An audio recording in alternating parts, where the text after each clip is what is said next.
Assalamualaikum warahmatullahi wabarakatuh. Berikut adalah ujian tengah semester 1 mata kuliah pemahaman tentang peserta didik dan pembelajarannya. Saya Mutiara Ulfa Salsabila dengan NIM 23319039 dengan jurusan bimbingan dan konseling rombel 1 atau rombel A. Rencana pembelajaran dalam bimbingan dan konseling. Sistem kurikulum 2013 memberikan perubahan kecil dari penerapan KTSP untuk peserta didik. Kurikulum 2013 juga sudah menguatkan pendidikan karakter dan moral serta fokus sebuah pembelajaran oleh peserta didik. Sistem kurikulum Merdeka mencerminkan pembelajaran memihak kepada peserta didik. Selain daripada itu, kurikulum Merdeka sendiri menjadi wadah pembelajaran yang lebih interaktif dan sesuai dengan kemampuan atau potensi yang dimiliki oleh peserta didik. Dalam hal ini, mengembangkan potensi peserta didik, guru BK memiliki peran penting untuk memfasilitasi pemenuhan kebutuhan peserta didik. Rencana pelaksanaan layanan atau RPL dibuat dan disusun oleh guru BK sebagai pedoman dalam melakukan bimbingan klasikal di dalam kelas. RPL yang dibuat tentunya harus sesuai dengan kebutuhan peserta didik atau need assessment.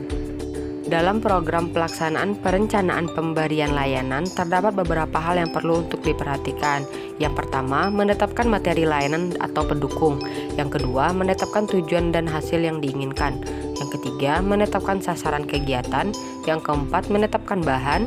Yang kelima, menetapkan metode. Yang keenam, menetapkan rencana penelitian. Dan yang terakhir, menetapkan waktu dan tempat. Kurikulum Merdeka. Kurikulum Merdeka sebagai pengganti kurikulum 2013 yang dirancang lebih sederhana dan fleksibel karena difokuskan pada materi yang telah esensial, sehingga diharapkan mampu membuat peserta didik lebih aktif.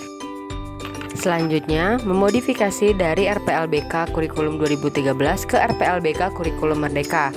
Terdapat beberapa komponen yang dimodifikasi. Yang pertama, terdapat tujuan. Yang kedua, profil pelajar Pancasila. Yang ketiga, metode teknik. Dan yang keempat, evaluasi.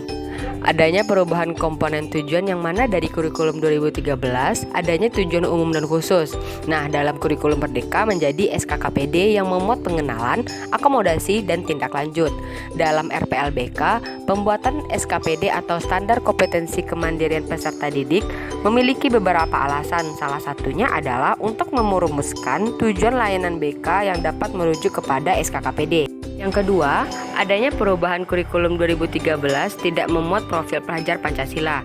Setelah diperbaharui dalam kurikulum Merdeka menggunakan profil pelajar Pancasila.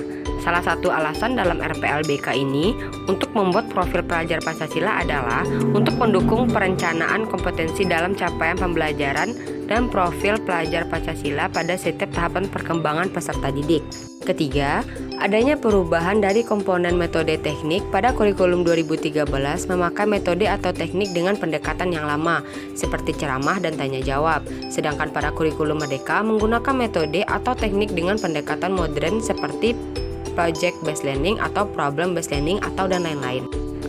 Yang keempat, adanya perubahan dari komponen evaluasi kurikulum 2013, terdapat evaluasi proses dan hasil. Sedangkan perubahan pada kurikulum Merdeka, adanya evaluasi proses dan hasil ditambah dengan tindak lanjut. Alasan dalam RPLBK untuk memperbaharui evaluasi dan hasil menjadi evaluasi proses, hasil, dan tindak lanjut adalah untuk memberikan pendekatan yang lebih komprehensif dalam mengevaluasi layanan BK dan memastikan adanya tindak lanjut yang efektif.